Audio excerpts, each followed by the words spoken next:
Hey everybody, welcome back to BigRedEDC. Well guys, it is time once again to talk about some Rough Rider knives.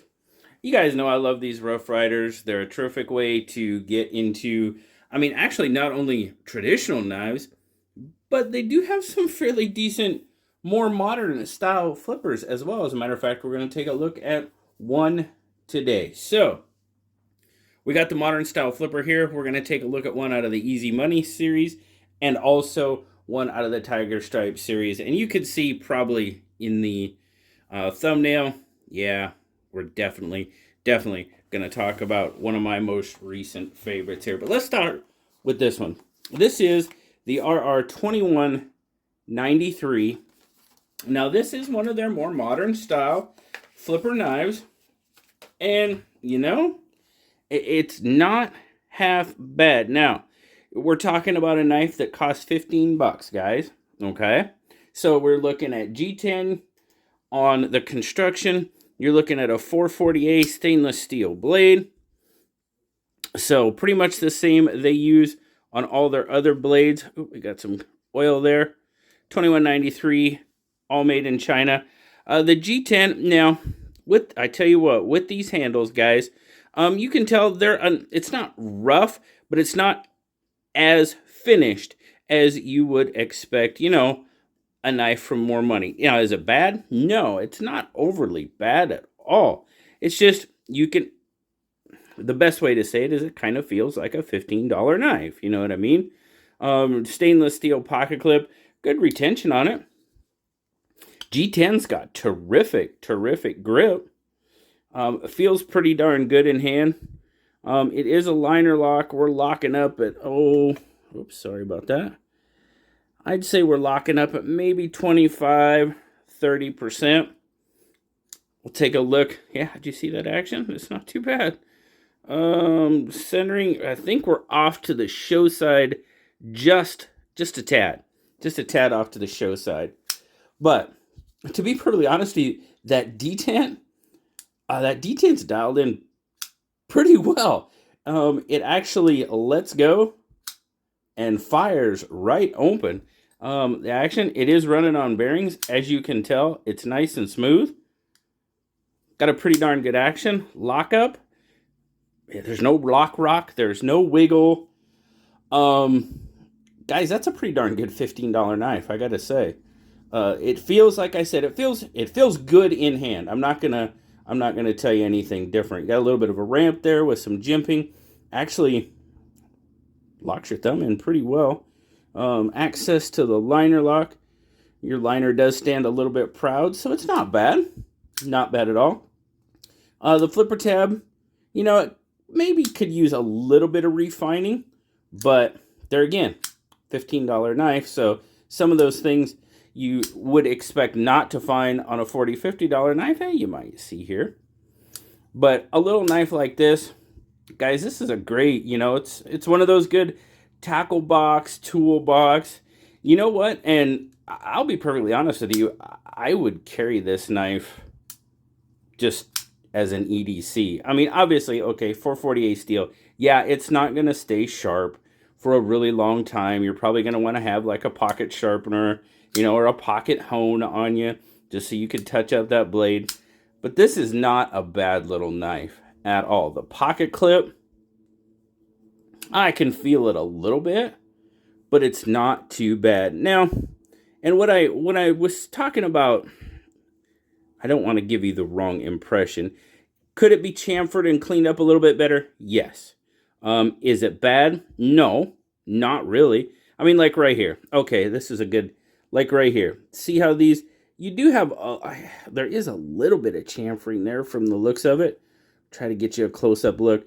It could be chamfered just a little bit more, rounded off, which would make it more comfortable. There you go. That's the best way to put it. It's not bad. It's not terrible. It's not, but man, and even got a little pop of color on the pivot color. a little crooked, but hey, it's there. That's funny. You know what, guys? If you're looking for just a good little beater knife to throw in your tackle box, toolbox, this little guy, the Rough Rider $21.93. You know, not a bad option at all. Not a bad option at all. All right. All right, we got that one. We're going to put that up there for now.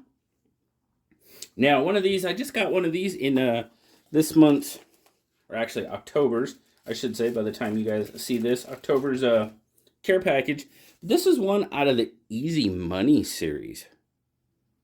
And I tell you what, guys, I'll put links to all these down in the description so you guys can go see them if you would like. We're just kind of doing a little bit of a show and tell like we always do. But check that out. You know, they say that is actual U.S. currency, shredded U.S. currency, encased in acrylic, or under acrylic, I guess. Okay. That's interesting. But it is. This is the Easy Money series. This is the Stockman. You got your slant R bolsters, nickel silver pins, brass liners. Now this one you can see got a little bit of gapping on it. Again, it's a $15 knife. Now I did notice that this one, the springs on this one they're not horrible, but they're not the super strongest. I mean, the pulls on these are probably 3s. Now you saw that one didn't have a lot of pop coming back. So this one, springs, see that one was a little weak. So springs could be a little bit better on this one. It's a 3-bladed Stockman. You got your clip point, and then you do have the, what is that, the reverse frost of the Easy Money going there. You have the small spay, and you have sheep's foot. Now I'm going to take a look at that clip point again. Oh, let's see here. Was it this one? I was looking. Maybe I saw an indication. Yeah, you got a little bit of an indication with a little bit of blade rub there. See, there you go. But there again, $15 knife.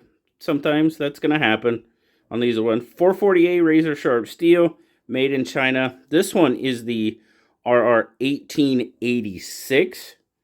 There are, gosh, what was it? 8 of them? I mean, I'm double checking, guys. I believe there's 8 of them in this series. Yep. You got a razor, like a straight razor. You got the trapper, the canoe, lady leg, hawkbill. Of course, you have this the Stockman here, a 4-bladed Congress, and the small moose. This is kind of a cool series, actually. Like I said, slant R bolsters. I can feel that pin a little bit.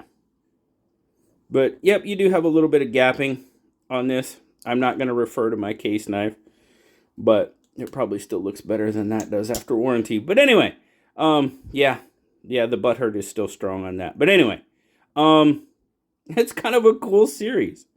The actual U.S. currency under acrylic, like I said. Pretty cool. Just another little series here available from Rough Ryder. Cool. All right. Got that one. Next, we have, which is the one that I'm really pretty stoked about, but there you go. We're going to take a look at one from the Tiger Stripe series. You got the Jig Bone RR 2219. Now this one is a pretty cool looking knife. Not to mention, I mean, it's probably one of my favorite patterns, the Barlow. Now it is a 2-bladed Barlow. We're going to take a look at it. But you got this, they call it Tiger Striped Jigged amber bone. That's pretty cool. Out of all of them, this one is probably my favorite looking. I really like the color of that amber jig bone. Overall, again, you got a little bit of gapping there. At least it's uniform. Brass liners, nickel silver pins. Of course, you got the R on the bolster. Yeah, transitions are pretty darn good. You can feel that one a little bit. Pins are not bad. Now down here in the where the bone is jigged, it's going to be a little bit different. That one's inset pretty good though. This one you can feel just a little bit. But like I said, a Barlow. Now this one's got some. That one's got some pull behind it. Pinched bolster there. Got that nice clip blade match strike pull. Now this one, it's got some pop to it. Not too bad. The pull on that one's probably, it's probably pushing a 5. Now with this one, kick could be a little bit higher because as you can see, that pen is kind of you know, it was blocking your pull there just a little bit. Not too bad. You can still get to it. And then, of course, you do have the small pen blade. Nice little swedge on it. Again, match strike nail nick. Not bad. That one's probably a 4.5. But it's got some decent snap to it. But I think this one is just a really, really good looking knife. I really like the way that amber jig bone looks. Now, there's 5 in this one. 5 in this series. What do you got? You got the Barlow, of course. You got a sow belly. You have a trapper. You have a toothpick. A tiny toothpick, so it must be pretty small. And what else do we have? Oh, the scout knife. Yeah, the scout knife. That actually looks kind of cool in that tiger stripe jig bone. Amber jig bone. But really, really digging the way this one looks. As you know, guys, I like to get some of these knives from these series and just kind of show what series are out there, what they look like, and just kind of give you a heads up. I mean, a lot of you guys have seen these before. And of course, last but not least, guys, this guy has kind of been, he's a sentimental favorite for sure, but yeah, buddy. There you go. This is the 2313, our 2313 Tadpole. It is the little brother to the Bullfrog. And it's a little flipper. As you can see there, you do have a lanyard tube. Lanyard might not be a bad idea on this guy. I kind of plop him in my little 5th pocket, carried around. It's assisted, snappy little bugger. You got the 2-tone blade there. This guy's all of 3.5 inches long, 2-inch handle, 1.5-inch blade. It is a liner lock. It locks up pretty good. Now this one's got a little wiggle to it, and the the pivot keeps loosening up on me on this little guy. But you know what? Like I said, it's a tadpole, but you know, we've dubbed it the hashtag. Well, the guys from Smoky Mountain, I say we, that's because, well, it's been going all over with me and I've been taking pictures. But the hashtag, the angry watermelon. Guys, it's just a fun little knife. And I actually had, you know, a comment like, why? Well, why not, guys? If you can't have fun with it, what's the use in doing it? But this is just such a fun little knife. He went to Blade Show West with me, Ross Cutlery, went and visited ProTech. Probably by the time you see this video, I'll be in Georgia. I plan on taking him to Georgia with me. I'm doing a work trip, going for work, so he's probably going to go to Georgia with me. He's went to work with me. He's been all over Instagram and stuff with the hashtag Angry Watermelon, and it's really just a fun little knife. Like I said, if you can't have fun with it, no, what's the use? I mean, why are we doing this if we can't have some fun? And this little guy, definitely fun. So we're gonna lay him up there with the tiger stripe because, well, it's just, yeah, seems like a good spot. But there you go, guys. Some of the knives that are from Rough Ryder, and there are so many Rough Ryder knives out there. Typically, I get 3 or 4 of them. I do one of these. And like I said, just to kind of show you the different series that are out there. You might know, you might not. And if you don't, well, then I got a chance to show you something. You've got a G10 flipper, and that's pretty much what they call it. It's a G10 flipper. Again, $15, not a bad little knife, toolbox, tackle box type knife. I honestly wouldn't have any problem, you know, EDCing it from time to time. It's not a bad little knife. You got the Easy Money series, 8 different knives in that, 8 different models in that series with the shredded US currency. Okay. The Tiger Stripe, which I really dig the look of. 5 knives in that series with that tiger striped amber jig bone. Looks very good. And then, of course, you know, our sentimental favorite, the hashtag Angry Watermelon, really known as the RR2313 Tadpole. There you go, guys. Let me know down in the comments. What do you guys think? What do you guys think of the Tiger Stripe, the Easy Money? Let me know. The hashtag Angry Watermelon. Yes, I actually have emojis now for my channel members of an angry watermelon, so they can use them in the chat and in their comments and stuff. If you see something that looks like a little watermelon with a mad face on it, well, that is the angry watermelon. There again, guys, you gotta have fun with it. So, thanks a lot, guys. Like I said, let me know what you think. As always, like, subscribe, leave me that comment. You know I love talking to you. And until next time, I'll talk to y'all later, guys. Bye-bye.